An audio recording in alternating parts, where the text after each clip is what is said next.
Olá, Rede Petrópolis de Televisão. Olá, família da Rede Petrópolis de Televisão. Olá, amigo internauta que nos acompanha por todos os cantos deste planeta azul. Está começando mais um programa da série Dossiê História, um programa eminentemente cultural.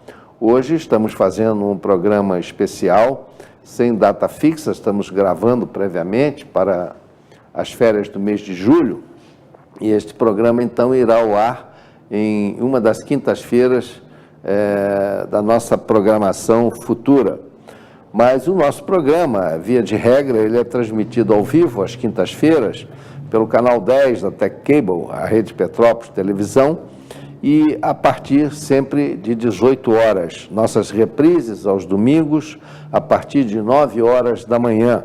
Você também poderá assistir pelo Facebook, ao vivo, em tempo real, pelo aplicativo da RPT Play. Basta que você baixe o app pelo Play Store de seu celular e você poderá assistir em qualquer canto deste planeta. Nossa programação também está no YouTube.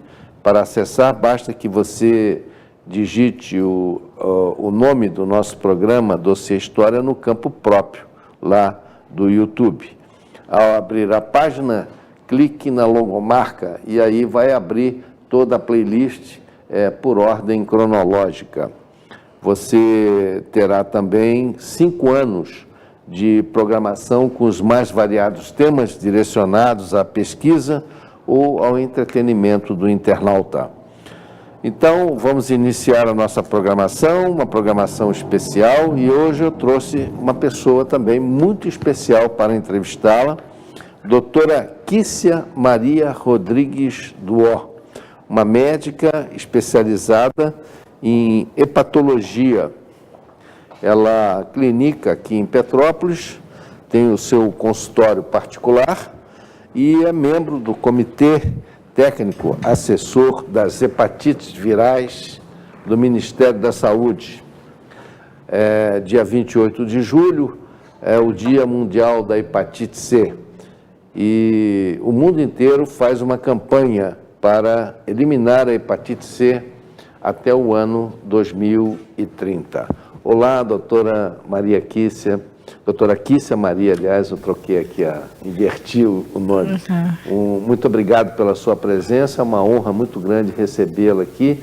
E eu vou passar a palavra à senhora para as suas primeiras considerações ao nosso público. Uma boa tarde para o senhor e para os telespectadores. É um grande prazer para mim estar aqui e sempre é bom a gente falar de saúde para a população, informar. E esse veículo me deu essa oportunidade que a gente esteja aqui falando sobre o fígado e as hepatites virais em geral. Hoje, praticamente, nós temos várias campanhas, né, que marcaram muito em Petrópolis e marcam no Brasil inteiro e até no mundo, né? Nós temos o mês do rosa, do azul, né? Então, essas campanhas, principalmente aqui em Petrópolis, elas têm dado assim um resultado muito positivo, né? Não só da conscientização das pessoas, mas também da mobilização, né? E a senhora então vai começar essa jornada, né, praticamente do zero, partindo do ponto inercial, né? Então vamos conhecer um pouco mais dessa campanha. Me parece que o Brasil recentemente, né, assinou a carta de compromisso junto à Organização Mundial de Saúde para que se faça um trabalho para eliminar a hepatite até o ano, a hepatite C, para ser mais específica. Hepatite, né? C. Hepatite C até o ano 2030. A senhora sabe quais são os países que já firmaram esse compromisso, esses 8 países, além do Brasil? Na última reunião, mais de 50 países já aderiram com seus programas já compactuados com os ministérios, com os seus ministérios, das ações que vão para eliminar a hepatite até 2030. Certo. E esse compromisso foi firmado na Carta de São Paulo, né? Na época, o ministro da Saúde era o Ricardo Barros. Né? Muito bem. Então, eu gostaria que a senhora definisse para nós o conceito, né, da hepatite C. Como essa doença pode afetar a pessoa, o paciente, e como ela também, já que ela é transmissível, né, qual é a forma de transmissão da hepatite C? A hepatite C, o vírus foi descoberto em 1989 por um pesquisador chamado de Chu. E antes de 1989, a gente tinha, as pessoas apareciam com hepatite, só que a gente só conhecia as hepatites A, que são as de transmissão enterofecal, e a hepatite B, que é transmissão sanguínea. Depois antes de 98, as pessoas apareciam com hepatite e ninguém sabia. Então, era conhecida a hepatite C como hepatite A, não B. A partir de 92, foi disponibilizado o teste, então passou a gente fazer o teste da hepatite C, o anti-HCV. Antes a transmissão da hepatite C, quando apareceu o diagnóstico, a transmissão era através do sangue. E antes de 92, a gente não tinha um teste. Então, as pessoas faziam cirurgias, tomavam sangue ou derivados do sangue e aparecia com hepatite que a gente não sabia que hepatite era. Então, era não A e não B. E a partir de 92, que foi descoberto o teste, é que passou a ser hepatite C. É uma hepatite silenciosa, a gente tem que preocupar muito com ela e sempre há um alerta para os profissionais de saúde para que eles, numa consulta, ou seja, em UBS, em UPAs, perguntar para o paciente se ele já teve algum tipo de cirurgia ou transfusão antes de 89. Esse paciente faz parte do grupo de risco de ter hepatite C e não sabe. E quando vão descobrir, eles já estão numa fase avançada de doença, eles já estão numa fase de cirrose descompensada, que o único tratamento que a gente pode disponibilizar para ele é o transplante de fígado. E hoje, o transplante de fígado é a maior causa de transplante de fígado no Brasil, é por causa da hepatite C. Muito bem. Agora, a senhora falou que ela é uma doença silenciosa. Então, ela não deixa nenhum sintoma a princípio? A pessoa não tem sintoma. E a gente faz o diagnóstico quando a pessoa já tem acima de 45 anos, que são entre 45, as pessoas que nasceram entre 45 e 65, foi o pico maior que a gente detectou a hepatite C. Porque você já, nessa faixa etária, você já tem algum problema, hipertensão ou diabetes, que tem alguns exames que sinalizam para você, porque tem uma bioquímica, um exame bioquímico chamado transaminase, que às vezes eles estão alterados, não necessariamente pela doença do fígado. Quem tem uma doença esquelética, quem tem um problema cardíaco, essas enzimas podem dar alterada. Mas se o profissional de saúde perguntar para o paciente se ele teve algum desses procedimentos, pode fazer o teste. Muito bem. Então, há um teste específico para isso da hepatite C? Hoje, há alguns anos, o Ministério da Saúde, o mundo inteiro, já disponibiliza os testes rápidos, que é um teste que você faz um furinho no dedo, tira uma gota de sangue, coloca numa coisa que a gente chama de sabonete, coloca um reagente, e em 15 minutos você já sabe se você tem um anticorpo ou não. Mesmo que dê positivo, você tem que fazer um exame de sangue para comprovar se você tem a doença, o vírus ou não. Porque muita gente tem um contato e não tem a doença, mas tem que fazer e seguir o protocolo do Ministério da Saúde. Bom, então, por exemplo, quando for doar sangue, ou for fazer uma transfusão, normalmente esse examezinho dessa picada da agulha, normalmente a enfermeira faz isso, né? Não, quando vai doar sangue, é coletado o sangue, porque não só vai ver o vírus da hepatite C, vai ver hepatite B também, doença de Chagas, HIV, sífilis. É uma coletânea de exames, quando vai para banco de sangue. Não é o teste rápido para a gente ver especificamente a hepatite C. Que existe o teste rápido para a hepatite B, o teste rápido para a sífilis e o teste rápido para a hepatite B. Também é feito nessa mesma sistemática. Nessa mesma sistemática e nesse mesmo furinho que você faz, você pode tirar várias gotas para colocar em recipientes diferentes. Uhum. Então, aqui, por exemplo, em Petrópolis, a pessoa que tiver interesse em fazer esse exame, desavisada está conhecendo agora essa situação, aonde ela deve se dirigir? Ela procura o centro de referência que fica no DIP. Chegando lá, ela pode fazer tanto o teste da hepatite B, o teste da hepatite C, sífilis e HIV.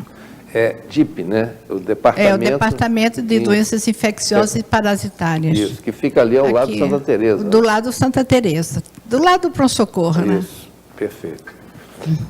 Então, aqui, continuando a nossa programação, eu gostaria também que a senhora desse uma amplitude maior das doenças que nós temos hoje, como as hepatites virais, né? É A, B, C, D e E. É isso? Esse ainda tem mais mais hepatites, mas só em centros de pesquisa. A hepatite F, a hepatite G. Então, eu gostaria que a senhora conceituasse para nós, dentro dessa nomenclatura aí, as principais, para a gente diferenciar. Tá, a gente tem a hepatite mais benigna, que não deixa nenhuma sequela, que é a hepatite A. É transmissão fecal-oral, ela é muito comum no Brasil, em algumas regiões é endêmica, porque ela é transmitida tanto água de praia, água de cachoeira, água de piscina, a própria água que a gente bebe também. Porque não adianta a água sair tratada do manancial, lá em cima, quando ela percorre até chegar à residência, ela pode ter contato, vamos dizer, se um cano de água, ele tiver junto com o cano que leva os dejetos fecais, quebrar aquele cano, pode contaminar a água e a pessoa se contaminar. Haja visto que aqui em Petrópolis a gente já teve uns surtos, lá na Alencar Lima, aqui na Roberto Silveira, já teve uns 10 anos atrás, mais ou menos, surto de hepatite A. De hepatite A. E a gente tem a hepatite B, que, ao meu ponto de vista, eu acho uma hepatite bem mais grave do que as outras hepatites. Mas ela é uma doença imunoprevenível. A gente tem vacina e, a partir de dezembro de 2016, o Ministério da Saúde dispôs essa vacina para toda a população em qualquer faixa etária. A pessoa procura um posto de saúde e faz a vacinação. É uma vacina super segura, super tranquila, ela não tem derivado de sangue, ela é uma vacina de engenharia genética e a eficácia dela é quase 100%. Então, a senhora aconselha que as pessoas se vacinem? Todos têm que vacinar, porque você pode chegar em um hospital e vai fazer um procedimento, alguma coisa, uma emergência, você tem contato com material que está contaminado, mal esterilizado, você pode contaminar numa manicure, você pode até numa depilação, porque a gente sabe que tem determinadas depiladoras que reaproveitam aquela cera em outra pessoa, e quando você tira o pelo, você tira ele com bulbo, e o bulbo tem sangue. E não é a temperatura, o vírus só morre numa temperatura de 200 graus por 2 horas. Quer dizer que aquela cera de depilação, ela está sendo reaproveitada? A gente sabe que alguns, não são todos, né, mas a gente já viu falar que tem algumas depiladoras que elas reaproveitam, que é uma coisa errada, né? É uma coisa que a gente vê a economia de brasileiro. Por isso que a unha, por exemplo, fazer a unha em manicure na Europa ou nos Estados Unidos, eles normalmente não tiram aquela pele que fica... É cultural no Brasil tirar aquela pele. E isso aí decorre algum risco da hepatite? Decorre, porque você vai fazer, sempre tem um corte. Se você não usar seu material, você não sabe como foi esterilizado. Uma estufa comum, ela não esteriliza. Tem que ser uma estufa que vá a 200 graus e que esse material fique por 2 horas. Que às vezes a manicure está... E tem uma coisa, e prestar atenção, que às vezes ela coloca aquela bandeja, vai utilizando aquele material, faz a sua unha, joga o alicate lá, vem a outra pessoa e calha dela pegar o mesmo alicate. Então, aquela bandeja que usou na frente, passa para trás e a outra vem para frente. Uma coisa que a gente tem que prestar atenção, nós, consumidores, prestar atenção no que o profissional está fazendo. Chamar a atenção do profissional. Chamar a atenção do profissional. Não é uma questão, é uma questão de saúde. Porque uma vez doente, em relação, diga assim, a hepatite C você trata e você cura.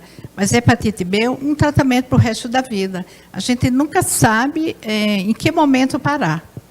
A gente já tem, não no Brasil, alguns centros de pesquisa já tem um exame específico que você pode parar o tratamento da hepatite B, mas que não é acessível para nós, aqui nem em particular, nem o sistema público de saúde, que o exame é excessivamente caro. Agora, com relação ao consultório dentário, isso é um outro problema também, né? A tal caneta que os dentistas utilizam. Dentista também tem que ter cuidado. Aquela caneta que você, para fazer obturação, você tem que trocar aquela caneta a cada paciente. Cada paciente que vier para o atendimento, você tem que trocar aquela caneta, porque a gente sabe que aquilo é como se fosse um aspirador de pó. Ela aspira saliva, ela aspira sangue, restinho de osso, e nunca, é muito difícil o paciente avisar para o seu médico, para o seu dentista, que ele é portador de uma doença. Por vergonha, que o outro vai ter preconceito. Não, avisa porque você está se protegendo e protegendo o profissional e outras pessoas também. Bom, então nós vamos explicar aqui para o nosso público o que é essa caneta, né? Aquele motorzinho que o dentista coloca lá para fazer, limpar o dente, aprofundar o furo do dente para eliminar a cárie, enfim. Todo aquele material que ele ali está destruindo no dente é sugado É sugado pelo motor. E aquilo fica ali dentro. E, olha, e o vírus da hepatite B, ele pode ficar mais de um mês ali. É diferente do vírus do HIV. Se pingar uma gota de sangue, em contato com ar, o vírus morre. Então o profissional tem que fazer o quê? Ele tem que tirar aquilo, limpar? Não, ele tem que ter vários disponíveis. Porque cada um que ele usa, ele elimina? Cada um que ele usa, ele vai lavar e esterilizar para reutilizar. Porque o material, eu acho que é aço ou titânio, uma coisa assim, dá para você reutilizar. Desde que a esterilização seja de acordo com as normas para que mate esses vírus. Não é uma esterilização qualquer. É muito comum ter essa transmissão, nem há casos que são detectados de transmissão via consultório dentário? Eu já tive um caso aqui em Petrópolis, de uma pessoa jovem que se contaminou no consultório dentário. Então, está aí o aviso, né, ao nosso público, para que prestem atenção, se orientem perfeitamente sobre esse assunto, conversem com o seu dentista para saber como é que essa situação pode ser resolvida, né, ou direcionada. Ele ter a certeza de que aquele aparelho que está sendo utilizado na sua boca não corre o risco de uma contaminação da hepatite, que no caso é B. Hepatite C e hepatite B, as duas. Ambas, né? Porque o vírus da hepatite B, ele fica um mês. Mesmo que o sangue seque, se você tiver contato com ele, você se contamina. Não é uma questão mais de prevenção de uma doença tão grave que é a hepatite C. Agora, a hepatite C também ela mudou de nome, né? Ela tinha uma classificação DST e agora ela é IST. A hepatite B, ela está enquadrada nas ISTs, que antigamente se chamava DST. É a B, né? A hepatite B, que é doença sexualmente transmissível. Hepatite B? Hepatite B. Basta uma relação sexual... Agora ela se chama IST. Não, ela está enquadrada dentro das ISTs, que a gente tem sífilis, a gente tem gonorreia, a gente tem outras ISTs. E a hepatite B está se enquadrada dentro dessas ISTs. Tá. Agora, temos ainda a D e a E. A hepatite D, que é chamada hepatite delta, só acontece quando a pessoa está contaminada com a hepatite B. E aqui no Brasil, só na região amazônica, que é o maior índice no mundo de hepatite delta, na região amazônica. Mas para você ter a delta, é transmissão de sangue também. Para ter a delta, é um vírus defectivo. Ele só acontece se existiu a hepatite B. Mas pode ser transmitida pelo mosquito também. Algumas hipóteses, mas eu acredito mais em transfusão de sangue, mosquito, eu acho assim, senão todo mundo estaria contaminado. Eu já fiz muito trabalho em campo, em floresta, fui picada assim, estaria contaminado. Eu acho difícil. E a hepatite E? Hepatite E é uma hepatite que a gente mais em suínos, em cavalos, às vezes em gestante. É só em centros de pesquisa, não é uma hepatite comum, entendeu? Que a gente detecta e nem todo laboratório tem o teste, mas os centros de pesquisa. Agora, há nessa nomenclatura outros tipos de hepatite que ainda são patológicas, né? Estão sob pesquisa, estudo, né? Tem vários tipos de hepatites. Hepatites por tóxicas, por remédio. E uma coisa muito em voga hoje é o uso de chás. E os chás são hepatotóxicos. Esses usos de anabolizantes, essas injeções que se usam em academia para crescer músculo, isso tudo provoca uma hepatite gravíssima, uma hepatite tóxica. Tá. E a reposição hormonal tem riscos? Olha, a hepatite hormonal também tem risco. Você tem que ter maior cuidado, a pessoa tem que ficar... a cada 3 meses, de fazer provas de função hepática para sinalizar se está acontecendo ou não, porque tem muito caso de adenoma, que são tumorações benignas que acometem no fígado em relação às reposições hormonais. Não são todas as pessoas que têm, mas você tem que ter cuidado. Esses remédios para tratar acne também são muito hepatotóxicos. Tem um muito conhecido que é adolescente e usa demais, você tem que controlar ele com funções do fígado, porque em geral eles afetam o fígado, dando umas hepatites medicamentosas também. Bom, então nós vamos conversar agora sobre as outras doenças do fígado, né? Nós temos basicamente aí, por exemplo, o câncer, né? Que pode ser decorrente de quê? De excesso de gordura? Olha, hoje, a gente está com um índice de câncer de fígado por doença gordurosa do fígado, que é a doença do momento, que a gente chama de NASH, que é uma sigla americana, mas para o Brasil é doença gordurosa do fígado. Então, a gente está com muito caso de câncer em relação a isso. Porque o estilo de vida das pessoas, a alimentação, que não é de regrada, muito se come fast food, mas carboidrato, não se faz exercício. Então, isso tudo leva à doença gordurosa do fígado.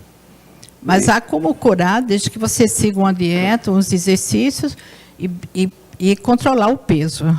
A bebida alcoólica também está... Aí você está mais ligado à cirrose, né? A cirrose. A bebida alcoólica é um outro quadro também muito triste no Brasil, né? O uso de bebida alcoólica no Brasil está cada vez mais se tornando assim um excesso astronômico.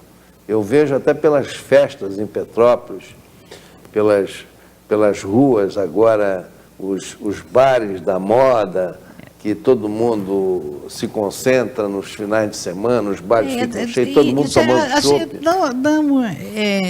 Custa entender, porque você, para ser feliz, você tem que, para se divertir, para ir para uma dança, ir para uma coisa, você tem que beber para você ficar alegre. Eu acho meio... Mas Petrópolis vira uma cidade cervejeira, quer dizer, daqui a uns 10 anos a gente vai ter o resultado do que está acontecendo hoje. Porque as pessoas bebem, elas não têm regra, elas bebem até a última. Exatamente, esse aqui é o grande problema. E o pior nisso é que eu vejo que, ano a ano, esse número de pessoas que praticam excesso da ingestão da bebida alcoólica está cada vez maior, cada vez mais intenso, né? Há bares, hoje, eu observo isso, em que as pessoas disputam o local, chegam mais cedo para ter a sua mesa e ficam horas e horas bebendo. E uma coisa que a gente vê, o mal de hoje é a televisão. Porque se você vê uma propaganda de bebida alcoólica, você vê pessoas bonitas, felizes e desfrutando. É sempre assim uma coisa fora do comum. Sempre mostrando a beleza que é beber, a beleza que você está na moda. A bebida passou a ser, vamos dizer assim, o ponto primordial dessas pessoas que estão realmente nessa... Porque beber socialmente é algo que é palatável, que é razoável. Né? E o que é social? As pessoas... Você bebe, sim, socialmente. Seu social é o quê? Uma garrafa, um copo, 2 copos, 3 copos, ou é o infinito? O infinito é quando a pessoa já nem se aguenta mais. E se ela tem... O beber socialmente que eu digo por exemplo, não beber durante a semana já é um grande método. Né? Não beber durante a semana, não beber durante aqueles dias da semana que são mais intensos de atividade laboral, né? De atividade laboral. E também deixar para o final de semana, que não precisa necessariamente ser a sexta, o sábado e o domingo. Pode ser um desses 3 dias. Então, o normal é cada um estabelecer. Eu, por exemplo, tenho um critério, né? Eu tomo 2 cálices de vinho por semana. A minha bebida é o vinho. Então, eu bebo o vinho, 2 cálices por semana, via de regra, e às vezes também, quando não tenho uma motivação, nem bebo esse cálice de vinho. Mas eu me eduquei. Ao longo da vida, os excessos que eu também pratiquei, isso a gente tem que fazer uma autocrítica, né? Eu também foi jovem, mas é importante, em determinado momento, eu fiz uma autocrítica e passei a ver que era um perigo se eu continuasse numa sistemática de bebida. Então, eu passei a me policiar. E quando sentia vontade, isso foi uma coisa muito interessante que aconteceu comigo. Eu tinha o hábito de, à noite, trabalhar até mais tarde, eu descia para jantar no restaurante e colocava uma garrafa de uísque na mesa, né? Então, conversando com colegas e tal. E, às vezes, até que um dia eu reparei que eu estava bebendo uma média de meia garrafa de uísque por dia. Porque eu fazia isso todo dia. Até que um dia, eu estava no escritório trabalhando e eu senti vontade de parar de trabalhar para descer e tomar uísque. Naquele dia, acendeu uma luz comigo. E eu não desci para beber o uísque e parei de fazer essa sistemática.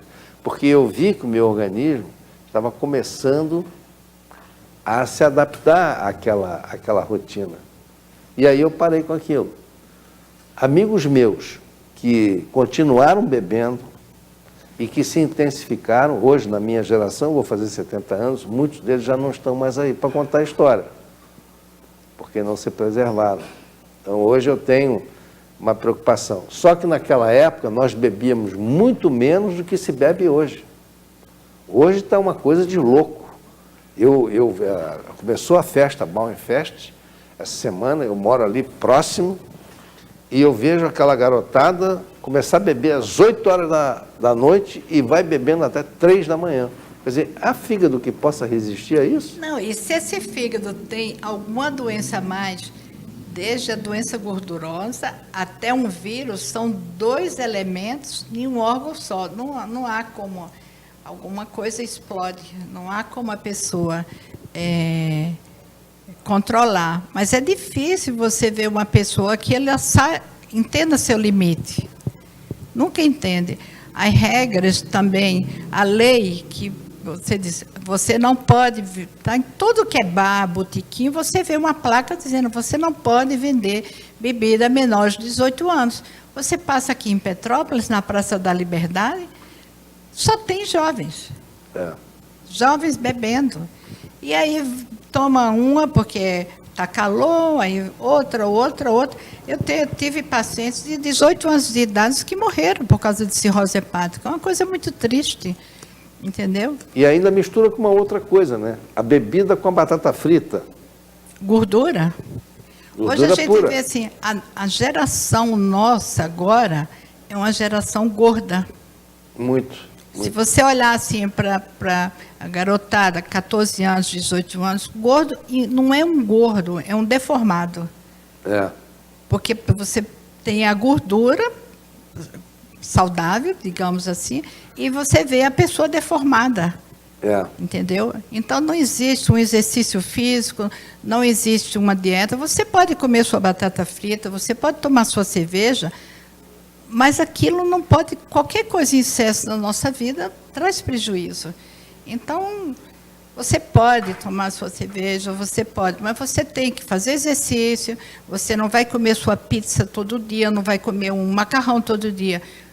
Tem tanta coisa nesse país para você fazer, legumes de tudo que é jeito, muitas coisas que você pode substituir. Proteína de carne mesmo, proteína animal de carne. Proteína animal, né? A gente tem carne, tem o peixe. Tem as carnes magras, né? Carnes magras, tem o frango, tem o peixe. A gente, aqui no Brasil, acho que a gente é rico em tudo. Alcance de tudo. Tem variedades. Se você vai comprar uma fruta, se ela está de preço alto, você encontra uma mais baixa com o mesmo valor de vitaminas que a outra mais cara teria. Então, é uma coisa de você fazer escolhas saudáveis para a sua vida. Para, na velhice, você desfrutar uma velhice com poucos problemas. Ou então, como diria meu pai, né? Meu pai dizia isso, né? É na velhice que a gente paga com juros e correção monetária todos os excessos. E é um preço muito alto. É um preço muito alto que se paga. E a gente vê que aqui no Brasil, o idoso ele é muito sacrificado. Não existe um programa de idoso que na prática não funciona.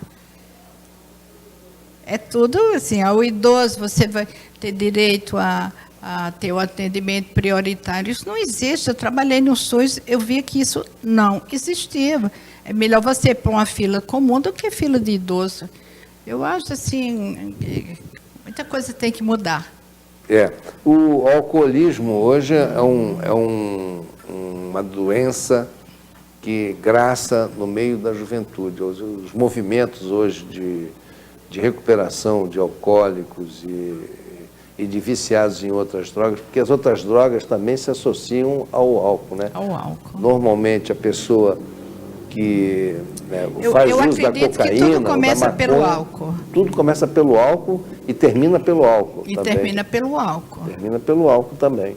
Então, aí vai as variações de maconha, de cocaína, de uma série de coisas. E hoje tem uma garotada, mas um contingente enorme de meninos e meninas que já estão viciados em vários tóxicos, no uso de vários tóxicos. Então, esse é um problema que a nossa sociedade vai pagar caro por esses jovens que hoje, amanhã serão de meia idade e que vão precisar da saúde pública para isso e haja orçamento, né? Porque o contingente é grande. E não há um trabalho preventivo para evitar isso. Né? O que eu vejo assim, o trabalho de prevenção é muito pobre. Muito pobre. Até mesmo pela postura municipal. Até mesmo a postura municipal aqui em Petrópolis peca por isso. Os bares aqui são muito abertos na calçada, quando eles deveriam ser fechados. Eles deveriam ter todo com porta de vidro, enfim, aquele ambiente interno deveria ser privado e não a pessoa passar na calçada e ver que o bar está cheio e entrar. Não. Isso está na postura municipal, nosso regulamento de postura municipal diz que os bares noturnos devem ter esse tipo de coisa. E pela proteção também, porque o ônibus para, né, na calçada, em frente, solta aquela fumaça entra no restaurante, contamina a comida do sujeito. Já vi isso, de chegar em restaurante, passar a mão assim na cadeira e está pretinha. Se a cadeira está pretinha, se a mesa está preta, imagine o sujeito com um prato de comida ali, o ônibus parou na frente para sair passageiro ou entrar passageiro, e na hora que ele arranca aquela fumaça preta, vai toda e entra dentro do restaurante.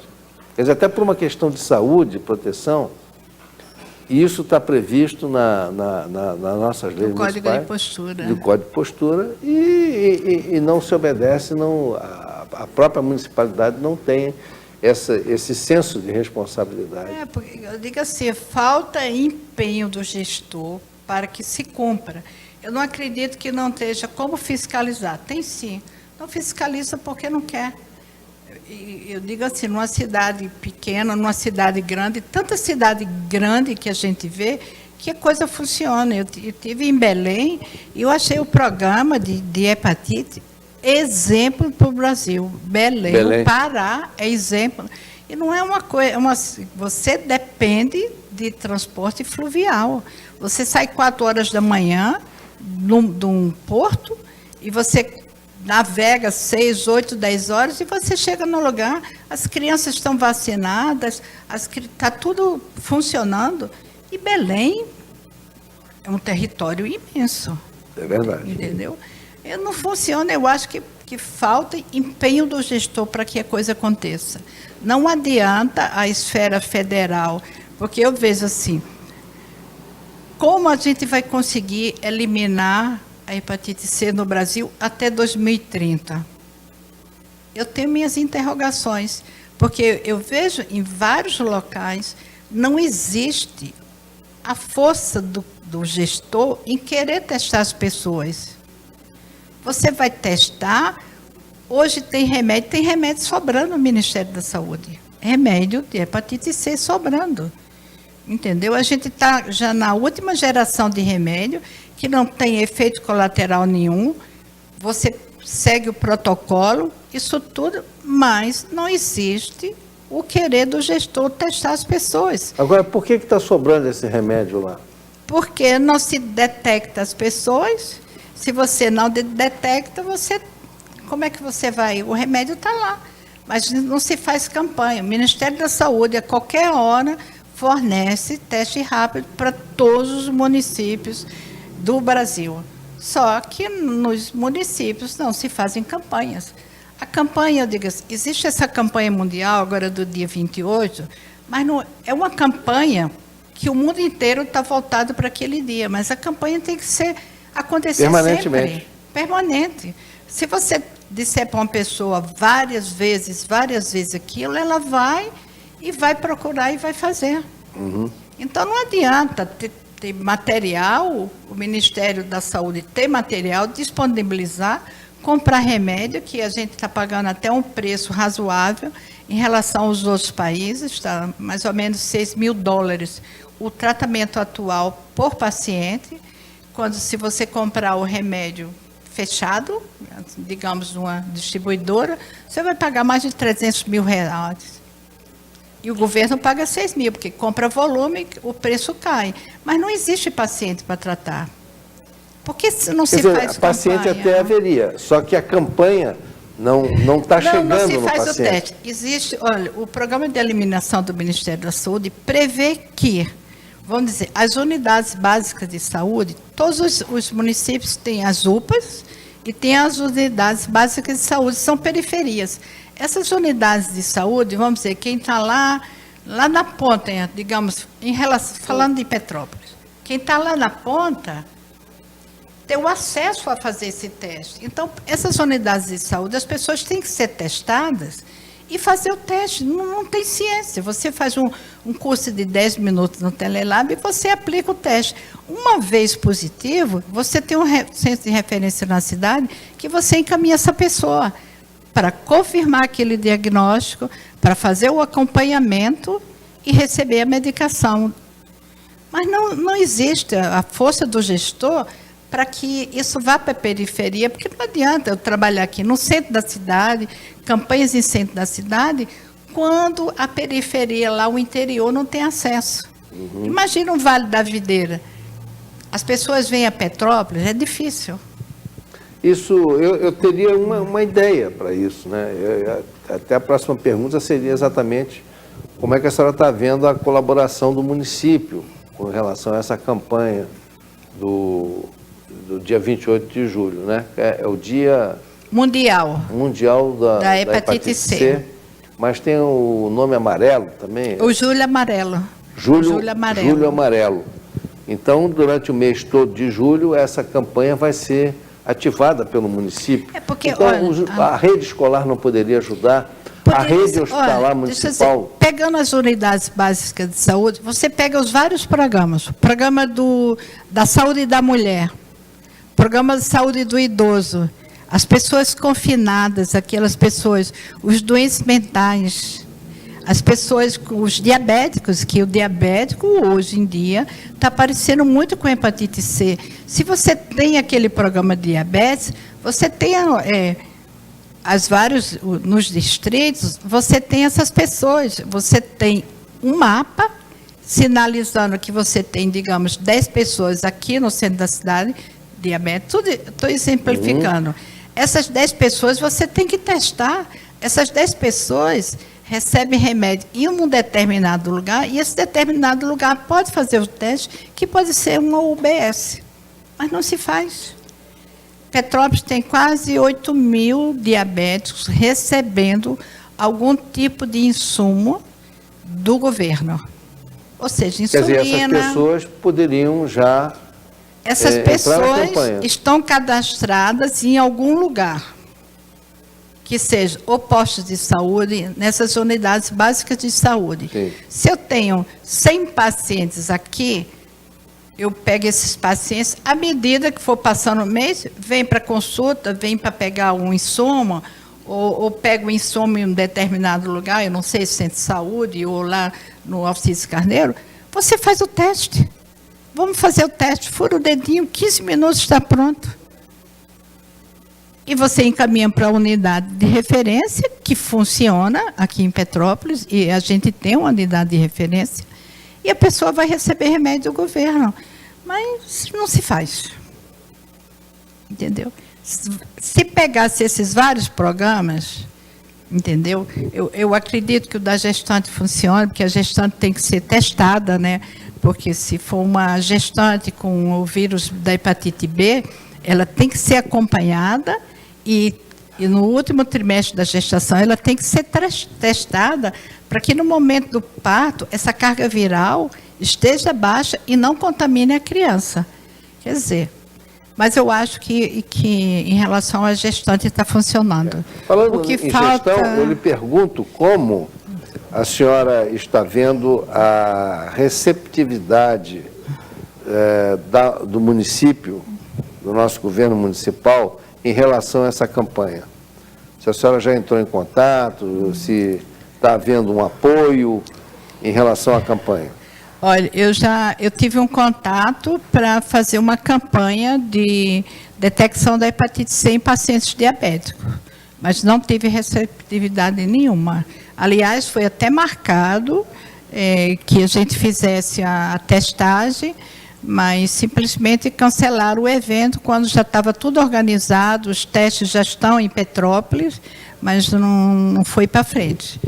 Eu espero ter uma reunião com o prefeito, o secretário de saúde, para a gente ver se leva isso adiante. Eu estou com o material do Ministério, eu tenho que usar esse material, eu tenho que prestar contas desse material, porque uma vez foi compactuado o que seria feito e a outra parte não cumpriu.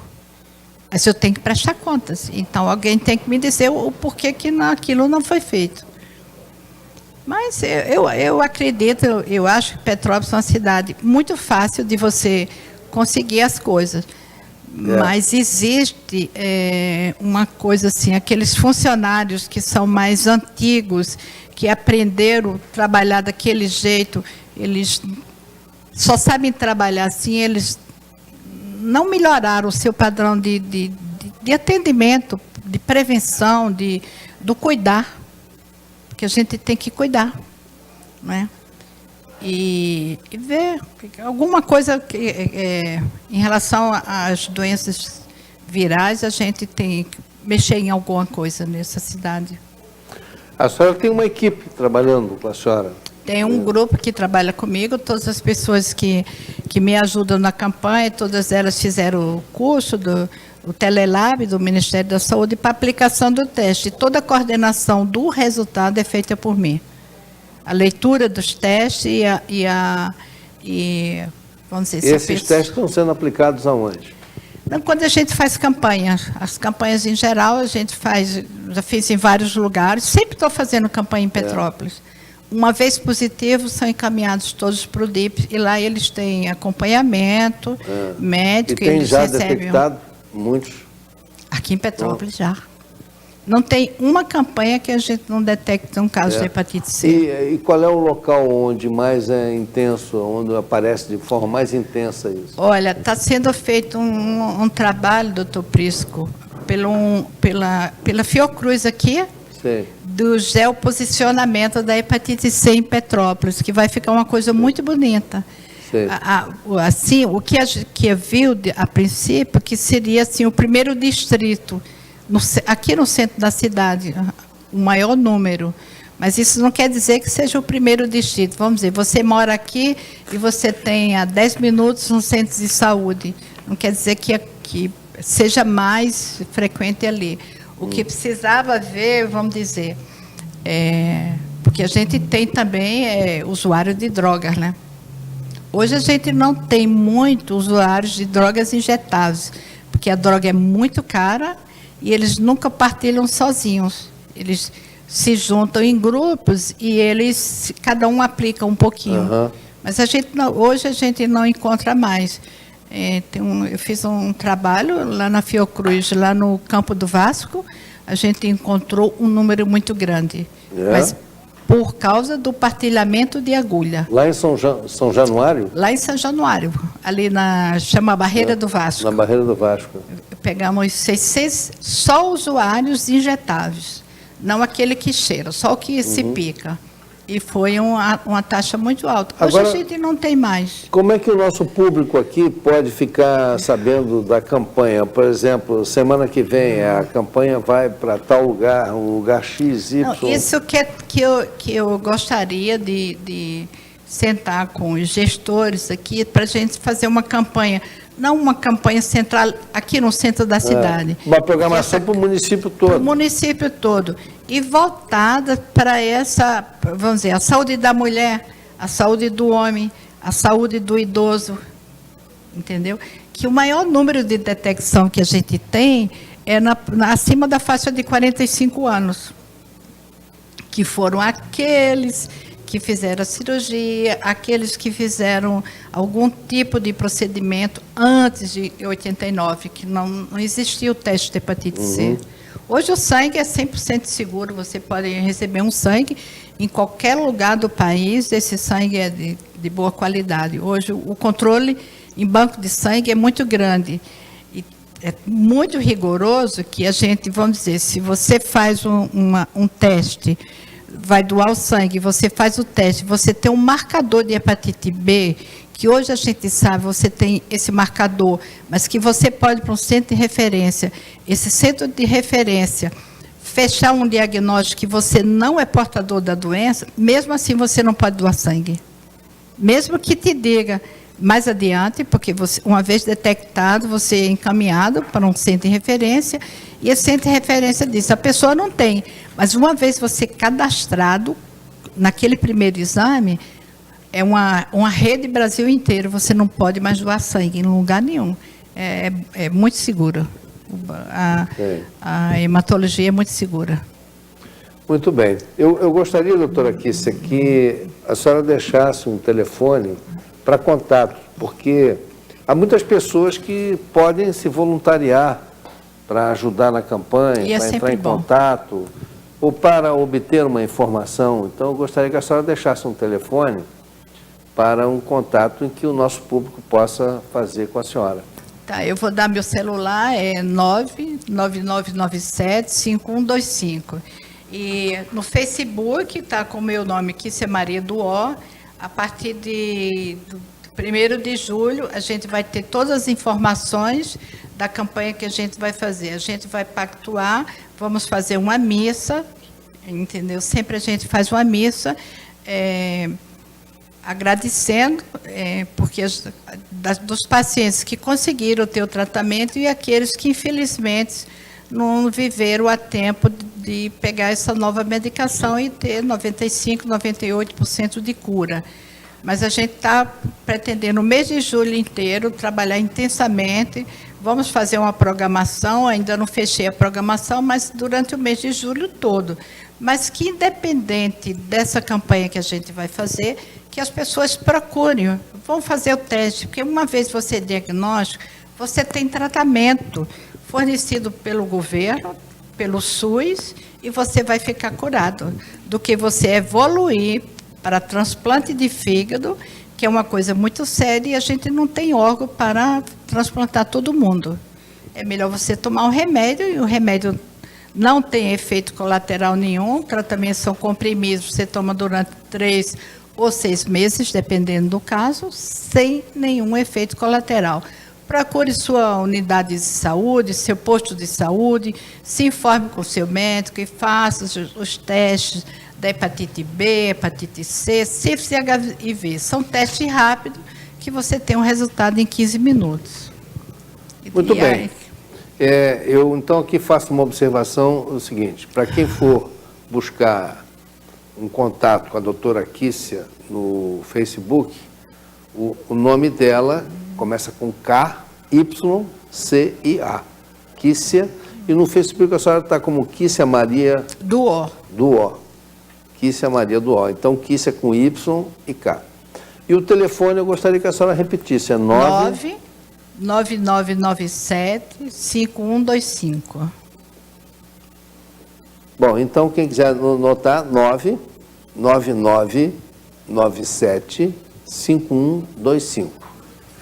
Então aí o nosso objetivo é esclarecer ao público e dar ao público o maior número de informação possível e facilitar o contato. Estamos, então, nesse mês de julho, e esse programa aqui já estará sendo veiculado durante o mês de julho, o Julho Amarelo, que é exatamente que trata uma campanha para a hepatite C. Nós estamos praticamente encerrando o nosso programa, temos um pouco mais de 1 minuto, e eu gostaria de passar o microfone para a senhora, a palavra para a senhora, para poder deixar aqui a sua última mensagem, as suas recomendações ao nosso público. Eu queria agradecer imensamente a oportunidade de falar de prevenção, que eu acho que prevenção é tudo na nossa vida, e o que as pessoas precisarem, nos procure. A gente também tem uma associação, que é o Hepato Certo, também no Facebook, que vocês podem mandar suas perguntas, que a gente vai respondendo, e qualquer informação está na Associação dos Pacientes, que é chamada Hepato Certo. Muito bem. Bom, entrevistamos hoje a doutora Kícia Maria Rodrigues do Ó, hepatologista, que está lançando a campanha do Julho Amarelo, voltada para a prevenção da hepatite C. Faça os exames, faça o teste, não deixe isso para depois, procure entrar em contato com a doutora Kícia, se possível, e fique de olho na programação que deverá ser ampliada pela imprensa petropolitana, os jornais, a TV, os rádios, e essa campanha ela tem tudo para pegar, assim que nós tivemos o Outubro Azul, rosa, né?